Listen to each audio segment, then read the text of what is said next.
Get your Godzilla vs. Kong figures at Big Bad Toy Store at the link in the description. Kaiju, Turtles, Dragon Ball, and more. It's Steven's Toy Reviews. Hello there, collectors. It's Steven here, and welcome to what is, at least recording-wise, my second Godzilla vs. Kong SH MonsterArts review. And today we're going to be taking a look at Kong. Yep, that's right, the big monkey man himself. And big monkey man? No, he's actually going to be smaller than Godzilla.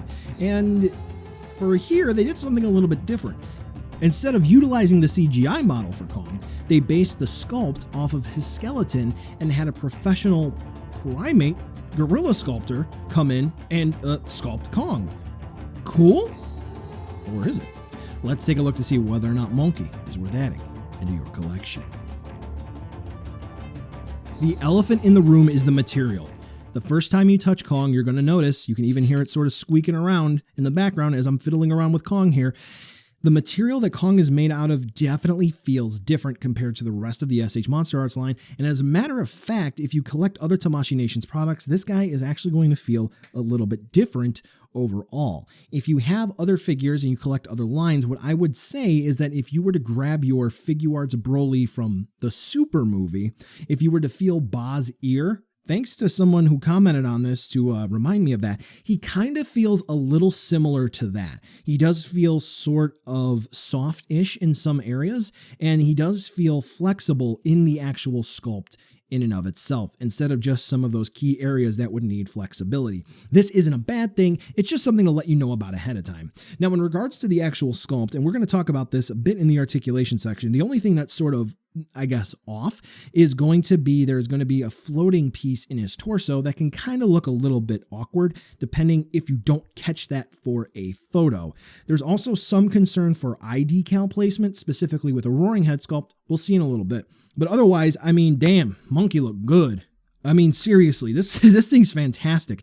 If you take a close look at it, they utilize different browns to simulate the density of fur here on Kong, which is great. There's actually a darker brown underneath the lighter brown, which is very cool. We actually see those slash marks on Kong's chest are blended in very nicely with his chest, so it doesn't look like they're just jutting out. They don't look wet. They look like scars, which is fantastic.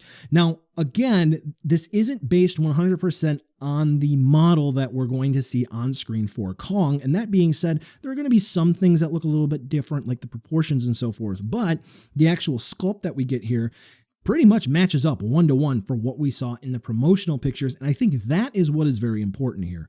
So is it necessarily the perfect monster vs. Kong? No, there's no such thing as perfect, so we should probably eliminate that word from our vocabulary. But what we get here is a very good representation of what we saw on screen because it's still based off of the skeleton, and the overall quality, fantastic. That's about all I can say. It's a nice looking figure. He kind of looks like Optimus Primal there, doesn't he? Yeah, Kong's articulation is pretty good. There are a couple things that I do want to talk about, though, almost as if a warning, because there are some tight joints on this guy, and then on mine, he has a little bit of a loose joint there, but it's nothing that you can't fix if you know what you're doing. So, what kind of articulation are we looking at? Well, first and foremost, we are looking at enough articulation there to get him in a classic gorilla pose. So, if that's something you want this Kong to do, he can absolutely do it with relative ease. And then you can switch him back into Sasquatch form. Right? Okay. So what are we talking about for joints? Bandai really did a good job with engineering him. I don't think a lot of folks really can appreciate that too much, but we'll take a look really in depth because I'm actually kind of impressed. So head plugs in on a ball joint. Though due to the sculpt here for the head, he's not really able to look down that far. And you can see that's kind of an awkward angle. So, when you have that head plugged in, is he able to look left and right? Yes, he is. He's able to, kind of do that. But where this figure really comes into play is that they utilized this section here to have a ball joint there. So this way we can get Kong to have just a little bit of extra range of movement. So he can really look over to the sides with no issue, unless you force the head. Then it'll pop off like that. He can look up as well, so that's good. There you go. Down is still one of those things. He's got too big of a chin. Also on the alternate roaring head, that's going to be the same as well. Now for the shoulders, we are going to have ball jointed shoulders. Squeaky. Yeah, he does have some tight joints. So he can cross his arms over about that much. Now, I haven't had the chance to pop his arms off and disassemble them, which I will be doing. I just haven't had the chance to do yet. But he does have a bicep swivel. But the bicep swivel is cut in with the shoulder. So that range is relatively limited. But then at the same time, you can get a whole bunch of good movement out of the actual shoulder to accommodate for that sculpt there, which sort of hinders the movement. So they did a workaround. Yeah, no real big issues there. We have double elbow hinge, which is tight on mine. And then where it plugs in, we do have a forearm swivel. Very cool. Wrists are on ball joints, barbell style, double axis. Hands do like to pop off with not a whole lot of force, which is good because you don't want to like force it and break one of the wrists. So yeah, I'm happy with that. So like I said, arms can be tight, but we can loosen those up. So we have a ball joint for the ab crunch here, which we can twist and turn and look down. So that helps with getting Kong to look down. Yay. And going up, rocking from side to side. And something you're going to see here is we have this little piece of plastic here. It's kind of like a little bit of a sleeve. Now, this sleeve helps to cover up the torso cavity, except when it doesn't. So it's not difficult to move. It just kind of floats there. But it's kind of one of those things where you're taking pictures. You want to make sure that it's not sort of lopsided. Just something to keep in mind. It is rather different, and I'm wondering if this is something they'll be doing moving forward with some other lines, and this was sort of a test to see how that would work out. It's different, it works, but I'm just wondering why they didn't just use one torso joint. But then I think back to the Peter Jackson Kong, and that didn't necessarily work out too well. So check out my review for that one to see why that just kept popping off when they used one long ball joint there instead of using maybe this method. I don't know, maybe that's the reason why. Now in the waist here, the pelvis region, there is a ball joint that is very stiff. You can hear it creaking. I'm not going to force it because unfortunately, I have unfortunately seen someone break that. So you don't want to do that. If something is stuck, you can apply heat, you can apply dish soap, you can apply shock oil. There are a whole bunch of things you can do. Figure safety. That's number one. Don't break your stuff. I've got plenty of videos and how-tos on how to take care of that. We do have ball jointed hips, which this is something I have not seen some folks actually catch. Ready? So Kong's like a figuarts. Let me see if I can get him to do it. He has hinges in the pelvis for the hips. So they drop down a little bit. So that's pretty cool. So he does have ball joints. So this way we get a thigh swivel.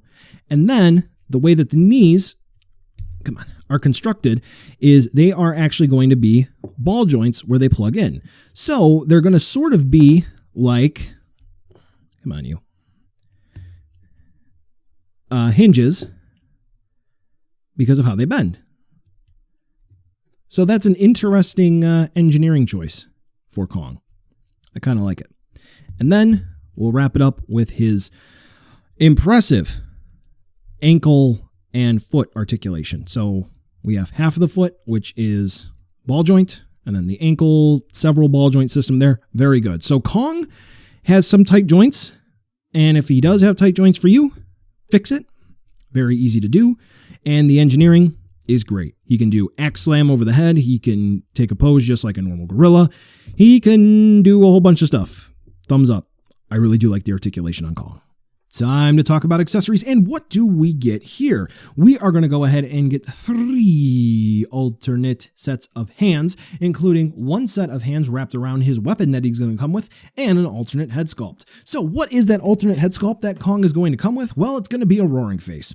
Unfortunately for mine, the eye decals are not applied 100% correctly. They are not aligned correct, and if this is something that is going to affect you, please get in touch with the retailer you purchased yours from to see if this can be corrected. Kong's eyes are very small, and initially I did not catch this during my unboxing or my Patreon preview. I only actually saw that when I was taking pictures for this review. So yeah, it's a little upsetting, but at the same time, I only caught it 24 hours after I opened it. Something to keep in mind. Yeah. Now, for the alternate hand parts, Kong is going to come, obviously, with the fists as he's going to come with out of the box. He's going to come with a set of splayed hands, so this way he can look like a funky monkey. And then he's also going to come with hands, as I showed you before, so he can knuckle up and take the classic gorilla pose, and also a set of hands, so this way he can hold his battle axe. Now, talking about the battle axe, it's not necessarily accurate to what we saw, 1, in the movie, and 2, from the promotional pictures. But that doesn't mean that it's bad. You see, here, what they actually were able to do is they were able to use silver paint to dry brush some of the sculpt to really help it pop out, and they used a deeper dark blue, which is what they should have used for Godzilla 2021's dorsal plates, but overall, yeah, the axe does look pretty good. And the silver paint, I actually didn't catch that until I had it in hand, even seeing some other pictures online. Now, it is not translucent plastic like some may think, and I actually did happen to see someone post saying that it was. You can see here I'm demonstrating it is clearly not. But that being said, the axe is actually very sharp, so do be careful when you're handling it so this way you don't accidentally harm yourself in any way. Yes, that can happen. Now, with that being said, that's going to be all that Kong comes with, and in terms of improvement, yes, I would like to see the eye decals on the roaring head sculpt be fixed up a little bit. That's rather disappointing on my end, and the only other thing that I would like to see is that if Kong could come with sort of a gritting teeth face like he did when he had to reset his shoulder when he was getting ready to throw down with Godzilla and Mechagodzilla, that would be cool to see. And then also a laughing face. I think that would be great for this Kong because the MonsterVerse monsters just have a certain, I don't know, oomph to them. They have a lot more expression to them. Maybe Godzilla should have even come with a laughing head sculpt as well, huh? Well, let me know what you think in the comments. Anyway, Kong comes with basically the essentials that he would need, but more is always better. If you need stands or more effect parts, you know I have videos to help you out. Here's a size comparison for you where we're going to be taking a look at the SH MonsterArts Godzilla 2021, Kong 2021, and the movie monster series Mechagodzilla 2021. The Mechagodzilla came out on the same day as the 2 SH MonsterArts, so there are going to be some folks who are going to want to use this as a stand-in until they get the MonsterArts or as their Mechagodzilla figure, so it's better just to have the whole cast together. As you can see, everyone fits on the shelf just fine enough, and when you have the updated MonsterVerse family photo, yeah, that's looking pretty cool. So buy now, skip, or wait for a deal. Kong looks very good, though not necessarily 100% on model. The articulation is great, and if yours may be suffering from looseness or tightness, stop. That can be fixed. You can do it yourself for very easy effort, not a whole lot. And the accessories are pretty much on point. The only drawbacks for Kong here, I would say, would be the variability of the tightness or looseness of those joints and the eye placement for the roaring head sculpt. Otherwise, I think Kong is a fantastic purchase, and if you're on the fence, get him sooner rather than later. You really don't want to be missing out on this guy. He is so much fun. Honestly, one of the things that I fear sitting at my table to review is that I'm going to be handling a figure that I'm just going to screw around with. There are a few that I can think of that I have to put in box in storage because if I take them out, I'm just going to want to pose them and push them to their limit to see what I can get out of them. Kong is going to go back into his box and is going to go into storage because I can't stop playing with this guy. He's super fun. If you like Kong, if you like the MonsterVerse, you want to continue the MonsterVerse, get him because you need Monkey. Well, collectors, that brings us to the end of the video today, and I just wanted to take a second to thank you so much for watching. Now, you've heard a lot from me. I'd like to hear a little bit from you. Drop in the comments down below whether or not you liked it, you hated it, or maybe you were somewhere in between. I also want to take an extra second here for a nice, humongous thank you to all the patrons for SDR over the last month who have really helped the channel grow into what it can be today. So to all of you, 2 big thumbs up. Thank you very much. And now the end card should be popping up, which will give you a few clickable links, like maybe to subscribe or head on over to my Patreon, or some short URLs like to my social media or to my Teespring store. There's also a video I hand selected for you, so if you want to watch another STR video, I hand selected some good content for you to watch, so definitely check out that video. Thank you again so much for watching, and I'll catch ya in the next video.